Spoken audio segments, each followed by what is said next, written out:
வணக்கம். இப்போது நம்ம பார்த்துட்ருக்கிற இந்த அடேனியம் செடி பாருங்கள், ரொம்பவே அழகான ஒரு செடிங்க. எனக்கு ரொம்ப பிடிச்ச ஒரு செடியும் கூட. இதோட கேடக்ஸ் வந்து ரொம்பவே அழகாக இருக்குங்க. ஒரு மிருகம் வந்து உட்காந்துருக்கிறது மாதிரி இருக்கும், பார்க்குறதுக்கு ரொம்பவே அழகாக இருக்கும்.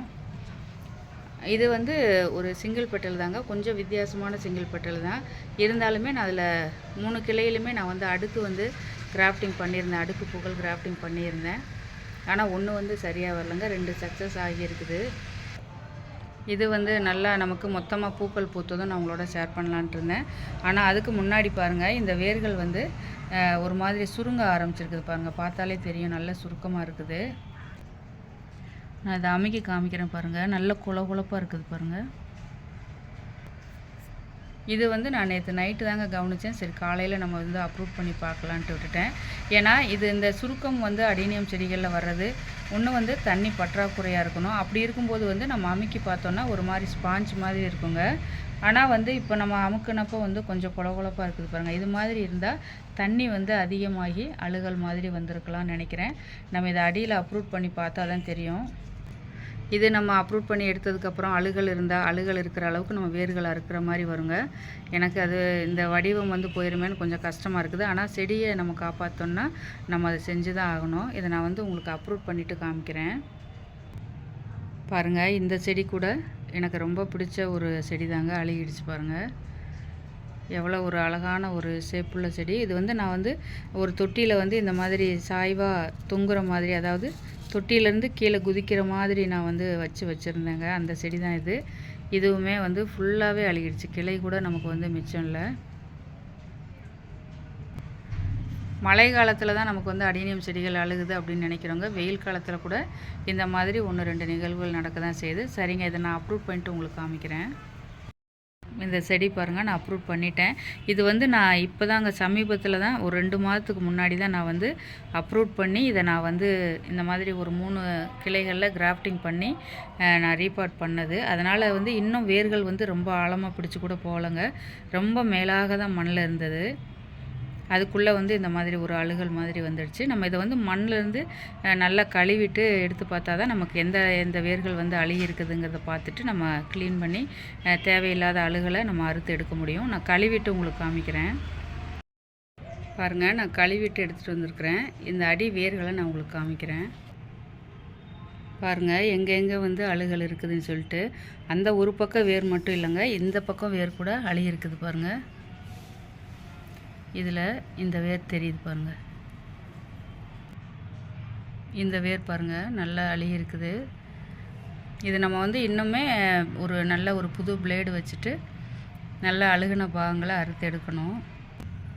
அதே மாதிரி இந்த வேர்களுமே அழுகி இருக்குது பாருங்கள். இங்கே ஒரு வேர் கூட அழுகி இருக்குது பாருங்கள். இந்த வேருமே அழுகி இருக்குது பாருங்கள். கிட்டத்தட்ட 3-4 இடத்துல வந்து இந்த அழுகல் வந்து இருக்குதுங்க. அதே மாதிரி இந்த வேர் பாருங்கள். இதுதான் நமக்கு வந்து அந்த ஒரு சுருக்கமாக தெரிஞ்சது. அந்த பக்க வேர்கள் கூட கொஞ்சம் அழுகல் இருந்தால் கூட இன்னுமே அந்த ஒரு பளபளப்பாக இருக்குது பாருங்கள். ஆனால் இது வந்து சுருக்கமாக தெரிஞ்சது. ஏன்னு பாருங்கள், இங்கே வந்து ஒரு மாதிரி கருப்பாக இருக்குது பாருங்கள். அந்த அழுகல் வந்து ஆரம்பிக்கிற அந்த ஸ்டேஜில் இருக்குது. இது நான் வந்து இங்கே கீழே உள்ள வேர் மட்டும் நான் எங்கெங்கெல்லாம் அழுகல் இருக்குதோ, அது சின்னதாக நிறைய இருக்குதுங்க, ஒரு 4-5 இடத்துல. அதெல்லாம் அறுத்துட்டு சாஃப்ட் பவுடர் அப்ளை பண்ணிவிட்டு கிட்டத்தட்ட இதை வந்து ஒரு வாரம் 10 நாள் கூட நான் வந்து நல்லா ஏர் ட்ரை பண்ணிவிட்டு அதுக்கப்புறம் நட்டு வைக்கலான்ட்டு இருக்கிறேன். இதை நான் வந்து அறுத்துட்டு மஞ்சள் தூள் தடவிட்டு உங்களுக்கு நான் காமிக்கிறேன் பாருங்கள். பாருங்கள், நான் ஒரு புது பிளேடு வச்சு தாங்க இந்த தேவையில்லாத வேர்கள்லாம் வெட்டி எடுத்துருக்கிறேன். ஏன்னா ஏற்கனவே இது வந்து அழுகல் அப்படிங்கிற ஒரு பிரச்சனையால் தான் நம்ம வந்து இதை அறுத்து எடுக்கிறோம். திரும்பவும் நம்ம ஒரு பழைய பிளேடு இதெல்லாம் வச்சு நம்ம அறுத்து எடுத்தோன்னா அதில் இருக்கிற ஒரு துரு ஏதாவது பட்டால் கூட வேர்களுக்கு திரும்பவும் பாதிக்குங்கிறதுனால தான் நம்ம வந்து புது பிளேடு வச்சுக்கிறது நல்லது. இதில் பாருங்கள், மொத்தம் ஒரு 4-5 இடத்துல வந்து இந்த மாதிரி இருந்தது. இப்போ பார்த்தீங்கன்னா தெரியும், நல்ல ஃப்ரெஷ்ஷாக வேர்கள் தெரிகிற வரை நான் வந்து அறுத்துட்டு சாஃப்ட் பவுடர் அப்ளை பண்ணலாங்க. என்கிட்ட அது இல்லாதால் நான் மஞ்சள் தூள் வந்து தடவி இருக்கிறேன். இந்த அழுகல் எல்லாமே இந்த பக்க வேர்களில் தாங்க இவ்வளவுமே இருந்தது. ஆனால் எந்த வேர் வந்து சுருக்கமாக இருக்குதோ இந்த பக்கம் வந்து எந்த வேருமே அழுகலை. ஆனால் வந்து அந்த அழுகல் வந்து இங்கே வர வந்து அந்த பாதிப்பு வந்து தெரிஞ்சிருக்குது. விட்டுருந்தோன்னா இதுவுமே ரொம்ப குளகுளப்பாக இருக்கும். இப்போ எடுத்துருக்கிறேன். இதை நான் வந்து ஒரு வாரம் வந்து ஒரு நிழலான இடத்துல வச்சு ஒரு நல்ல ஏர் ட்ரை பண்ணிவிட்டு அதுக்கப்புறம் தாங்க திரும்ப நட்டு வைக்கலான்ட்டு இருக்கிறேன். திரும்ப நடும்போது ரொம்ப கவனமாகவே நட்டு வைக்கணும். நட்டு வச்சுட்டு இது எப்படி வருதுங்கெல்லாம் நான் கண்டிப்பாக உங்களுக்கு ஷேர் பண்ணுறேன். அடீனியம் செடிகளில் இது மாதிரியான ஒரு வேறு அழுகல் அப்படிங்கிறது மழை காலங்களில் மட்டும் இல்லைங்க, வெயில் காலங்கள்லேயும் வர்றதுக்கான வாய்ப்பு இருக்குது. ஆனால் வெயில் காலங்களில் ரொம்ப குறைவாக தாங்க வரும், மழை காலத்தில் அதிகமாகவே இருக்கும். அதனால் வந்து நீங்களுமே உங்களோட அடீனியம் செடிகளை ஆரம்ப நிலையிலே நம்ம தண்ணி ஊற்றும் போதே ஒவ்வொரு முறையுமே கவனித்து தண்ணி ஊற்றுங்க.